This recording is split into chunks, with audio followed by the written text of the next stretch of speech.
नमस्कार दोस्तों, स्वागत है फिर से एक न्यू वीडियो में। दोस्तों आज की इस वीडियो में समझ जा रहे हैं कि 10वीं 12वीं और बीए पास लड़कियों के लिए रेलवे में कौन कौन सी जॉब वैकेंसीज होती है, या रेलवे में लड़कियों के लिए यदि 10th पास है, 12th पास है या ग्रेजुएशन है, ग्रेजुएशन में बीए है, बीएससी कुछ भी किया है, तो रेलवे में कौन कौन सी पोस्ट के लिए अप्लाई कर सकती हैं और कौन सी बेस्ट जॉब होती है फॉर स्पेशल गर्ल्स के लिए। तो आइए जान लेते हैं इस वीडियो में कि 10th 12th और बीए पास लड़कियों के लिए best job vacancies in railway sector.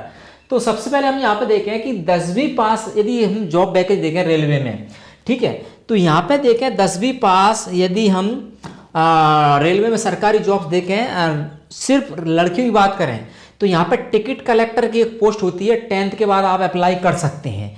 इसके बाद एक कमर्शियल क्लर्क की पोस्ट होती है, उसके लिए भी लड़कियाँ स्पेशली अप्लाई कर सकती हैं। टिकट एग्जामिनर जिसको बोलते हैं हम TTE, इसको भी हम कर सकते हैं अप्लाई।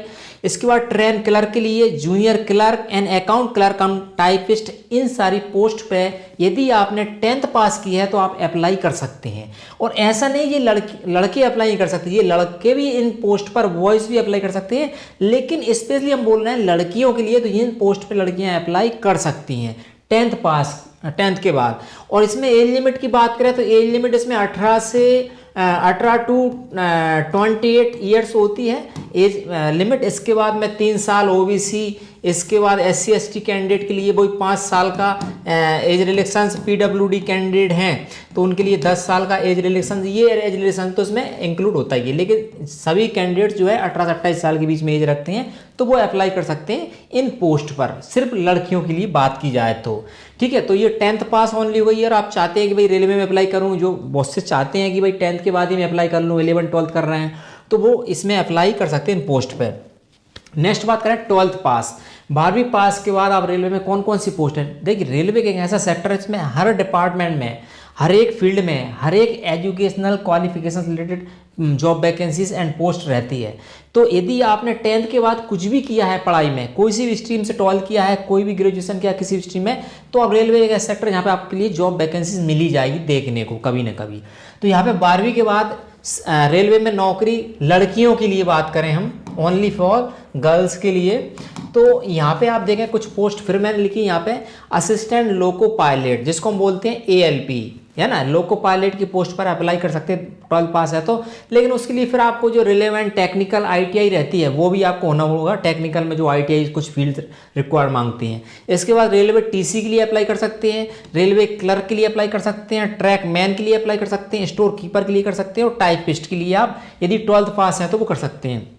अब यहाँ पे टाइपिस्ट आ गया तो यहाँ पे आपको टाइपिंग का टेस्ट का जो एग्जाम होता है वो क्लियर होना चाहिए, टाइपिंग आना चाहिए, तब आप इसमें अप्लाई करेंगे। स्टेनोग्राफर में, स्टेनोग्राफर अलग से सर्टिफिकेट डिग्री होती है, वो कोर्स होता है, वो करना होगा आपको 12th के बाद, या 10th के बाद कहीं भी आपने स्टेनोग्राफर किया है तो आप अप्लाई कर सकते हैं। ट्रैक मैन है, क्लर्क है, TC है, लोको पायलट में आपको ITI रिक्वायरमेंट है, लेकिन बेस क्या है 12th के बाद ये सारी पोस्ट पे आप लड़कियां जो है वो अप्लाई कर सकती है रेलवे के अंदर, ठीक है। अब इसके अंदर जो कैसे टेस्ट होता है और क्या सैलरी रहती है, क्या सिलेक्शन प्रोसेस रहती है, वो अलग प्रक्रिया है। बस सभी में देखा जाए तो CBT 1, CBT 2 and CBT 3, CBT 1, CBT 2 and medical test, है ना, मेडिकल टेस्ट होता है, फिर आपका होता है इंटरव्यू बाद होता है फिर document verification, CBT 1, CBT 2 computer based test, computer based test 2, ये सब होते हैं। मेडिकल फिटनेस भी चेक किया जाता है किसी किसी पोस्ट पर, ठीक है, जैसे लोको पायलट हो गया, इन चीज़ों में तो ये अलग प्रक्रिया रहती है, लेकिन कौन कौन सी पोस्ट हैं वो यहाँ पे आप देख सकते हैं।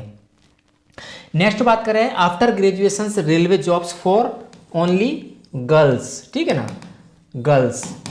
तो इसके लिए आप यहाँ पे देखें कि कमर्शियल अप्रेंटिस जो पोस्ट रहती है उस पर कर सकते हैं अप्लाई, ट्रैफिक असिस्टेंट के लिए अप्लाई कर सकते हैं, ट्रैफिक अप्रेंटिसिप, इसके बाद clerk cum typist, account assistant cum typist, assistant station master and goods guard, इन सारी पोस्ट के लिए लड़कियां स्पेशली अप्लाई कर सकती हैं। ये सभी पोस्ट के लिए लड़के भी अप्लाई कर सकते हैं, लेकिन स्पेशली लड़की के लिए बात करें, लड़कियों के लिए, वुमेन्स के लिए, तो वो इन सारी पोस्ट पे अप्लाई कर सकती हैं यदि आपने ग्रेजुएशन किया है, चाहे आपने BA किया हो या BSc किया हो, या अदर आपने PCM यानी कि BSc के अंदर ये आ गया PCB एंड PCM है ना, तो उन पोस्ट से किया है तब भी आप इन पोस्ट पे अप्लाई कर सकते हैं। ठीक है, जनरली बीए वाले बोलते हैं भाई क्या कर रहे रेलवे, तो बीए बीएससी आपने किया किसी विषय में, इन पोस्ट के लिए आप अप्लाई कर सकते हैं। स्पेशली लड़की के लिए बात कर रहे हैं, लड़कियों की बात कर रहे हैं। तो ये कुछ हमने डिस्कशन किया कि यदि लड़कियां हैं और पास आउट हो गई हैं, 10th हो गई हैं, 12th हो गई हैं, या उनने ग्रेजुएशन कर लिया, रेलवे के लिए अप्लाई करना चाहते हैं, तो इन सारी पोस्ट में से जो आपको उचित लगे, जिसके लिए आपका पैरामीटर्स फिट बैठते हैं, क्राइटेरिया फिट बैठते हैं, उनके लिए आप तैयारी कर सकते हैं, अप्लाई कर सकते हैं। इनकी समय समय पर जॉब वैकेंसीज रेलवे की, रेलवे रिक्वायरमेंट बोर्ड जो रहता है उसकी ऑफिशियल वेबसाइट पर ये जॉब वैकेंसीज निकलती रहती है, उनको आप देख सकते हैं। रेलवे रिक्वायरमेंट बोर्ड की ऑफिशियल वेबसाइट को आप विजिट कर सकते हैं। और ऑल ओवर इंडिया में लगभग 17, 18, 19 जोन है, आरआरबी जोन, आरआरबी जोन या आरआरबी बोर्ड। उन बोर्ड्स में आप जिस राज्य में रहते हैं उस राज्य के अंदर कौन सा बोर्ड आता है, उस बोर्ड के लिए आप देख के अप्लाई कर सकते हैं। जैसे मैं अभी बात करूं, मध्य प्रदेश से मैं बिलोंग करता हूं, तो आरआरबी बोर्ड, इसके लिए हम बोलेंगे आरआरबी बोर्ड भोपाल। ठीक है, और जैसे मान लो राजस्थान वाले हैं तो आरआरबी बोर्ड अजमेर, ऐसे हो जाता है।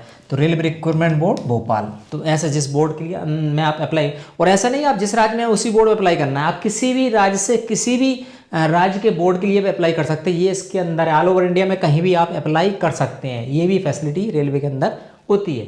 तो एक छोटा सा समरी हमने जानकारी दी आपको कि रेलवे के बाद 10th 12th या 10th 12th या ग्रेजुएशन के बाद लड़कियों के लिए स्पेशली रेलवे में जॉब कौन कौन सी होती है उसके बारे में आपको जानकारी हमने देने का प्रयास किया। तो आपको ये जानकारी अच्छी लगेगी। यदि बताई गई जानकारी से आपको कुछ नॉलेज बढ़े, कुछ इन्फॉर्मेटिव हेल्प मिले, तो वीडियो को लाइक और मित्रों के साथ शेयर जरूर करें। तो वीडियो स्टॉप करेंगे, मिलेंगे अगली वीडियो में, तब तक के लिए नमस्कार दोस्तों।